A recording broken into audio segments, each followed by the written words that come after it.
Hey guys, it's Taylor. Welcome back to my channel, or welcome to my channel. If you are new here, today's video is my August wrap up. So this is all the books that I read in the month of August, and I'm so excited because we're officially in fall time. For me, September is fall. My fall TBR, my thrillers, the fantasies, they're coming out, and it's literally my favorite time of the year to read because of all the cozy vibes. So I actually wasn't going to film this video, but I filmed one every month of the year, and I felt like it'd be just not the same if I didn't film it. But honestly, this is the least amount of books that I've read in a month all year. And I do want to give a quick disclaimer. Obviously, some people only read one book a month and some read 25 books a month. And no matter what, it's amazing that you're reading. For me personally, I like to average about 10 books a month. And this month I just wasn't there.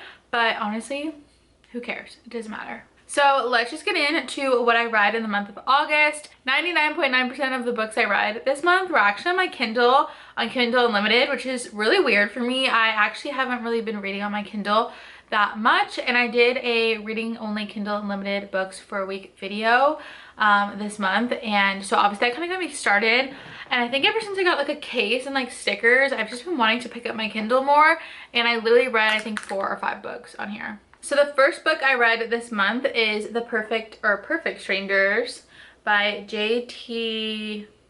I'm not going to butcher that name, but that's the book. I don't show the covers on my Kindle because my Kindle doesn't have colored covers, and I like to show the colored ones. So this is what the cover looks like.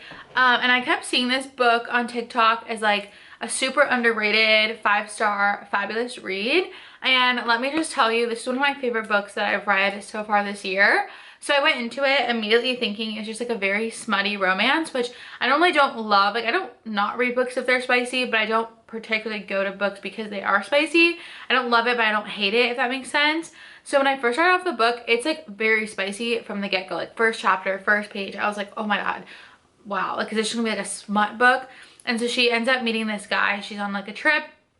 She meets this guy, and they kind of have like this like friends with benefits type of agreement just for the remainder of the trip, because they basically just both have stuff going on in their lives and they just want to have someone to smash it out with.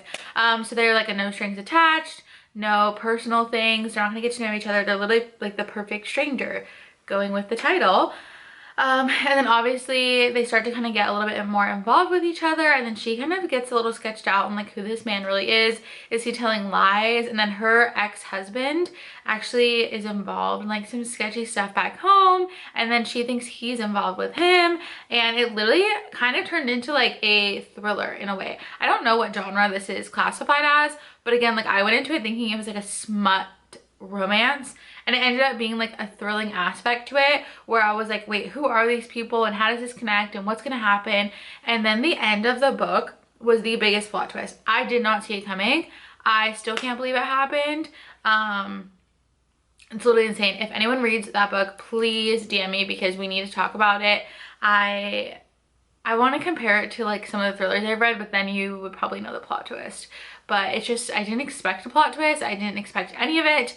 So good. So as you can tell, I rated this book 5 stars. Okay, the next book I read is The Last Letter by Rebecca Yarros. So this author right now, she's popping off. We all know her for Fourth Wing.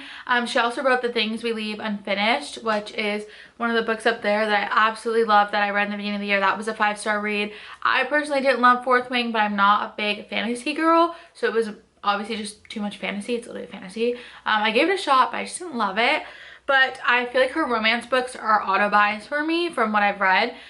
And I wanted to buy the physical copy, but I was trying really hard this month not to spend too much money on books because my fall semester of college was starting. I knew I had to buy textbooks and all of that. So that's kind of why I spiraled into this Kindle Unlimited thing. Anyways, it's on Kindle Unlimited. I read it, and it is a military romance. I usually hate military romances. If you didn't know, I'm a military spouse. I don't like to classify myself as that. There's a lot of cringy things that go on in that community. So I try not to read. I just feel like they're not realistic, and they're just like whatever. But anyways, I read this book by her, and it was literally amazing. So a little bit about Rebecca, the author. She actually, her husband is in the military, and I was kind of like looking at her Instagram, and so I feel like because she personally has a military relationship, she doesn't make them cringy in the books, in my personal opinion. There was like a series I read last year that was just so cringy. I think it's like the Stay With Me series. Anyways, so the last letter, basically this girl, she's a single mom. She's writing to her brother. Her brother's off at war. Their parents both died, so her brother's kind of all she has.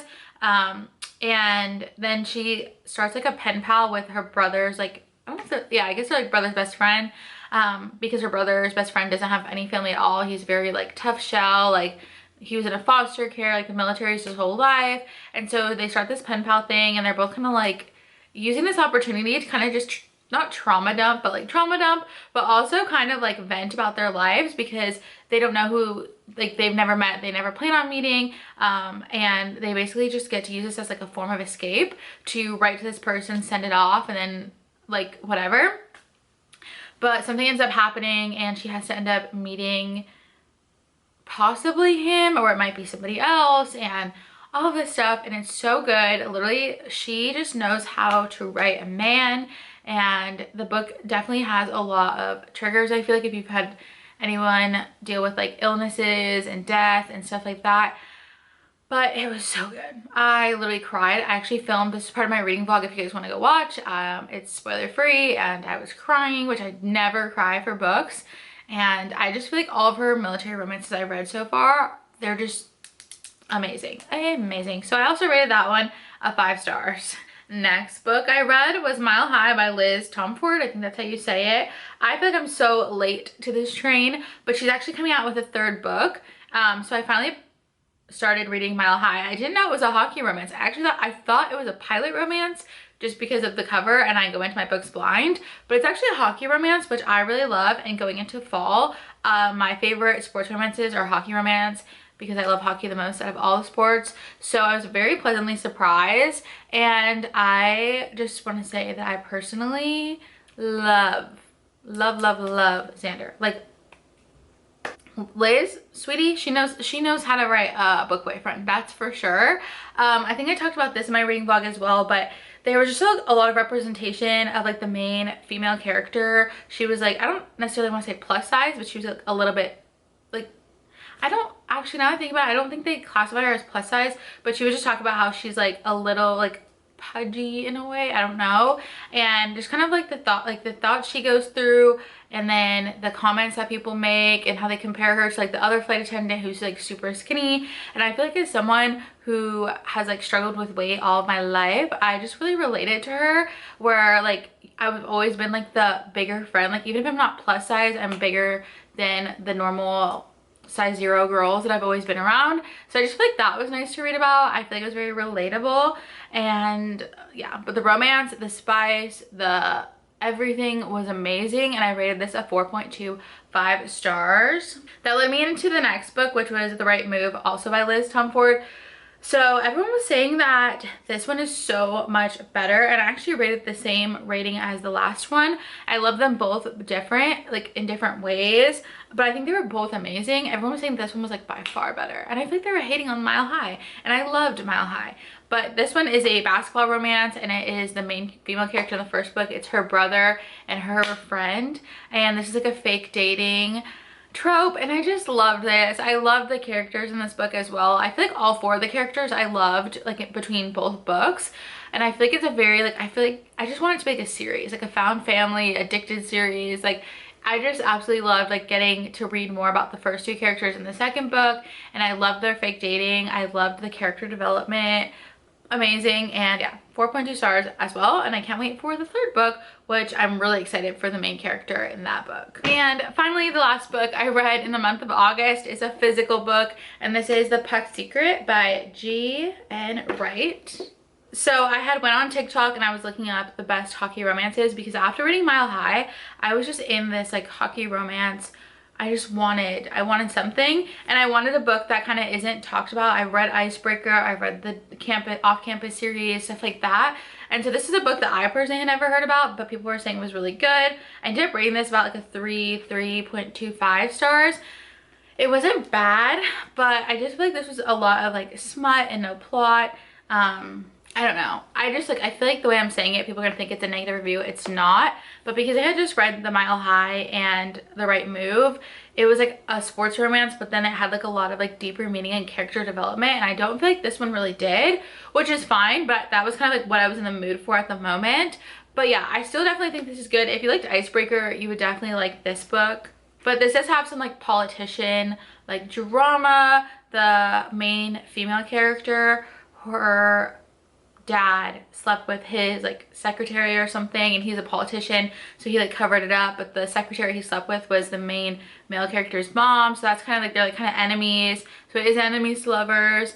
Yeah, just not my favorite, but definitely not bad. And that is all the books I read in August. Like I said, I didn't read a lot, but this month was definitely about quality over quantity, because I think I read like what, 2 5-stars and like 4.5. Like it was a really, really good reading month. I loved all the books I read. I had so much fun filming the reading vlogs I filmed. And yeah, with school starting and my husband being gone, it was just kind of like a weird month for me, where even when I had free time, I just wasn't in the mood to read, and I just like found myself not being able to get into books. But that's okay. I'm so ready for all things fall. Like in my mind, it's definitely fall time. I'm ready for a fall TBR. I'm ready for all the sports romances. Like I just literally can't wait. So let me know in the comments your most anticipated fall read, because I need to make my TBR. And yeah, that is it for today's video. If you guys don't already follow me over on TikTok and Instagram, hockey on the brain. I post all my current reads and bookish things on there as well. And yeah, I'll see you guys in my next video.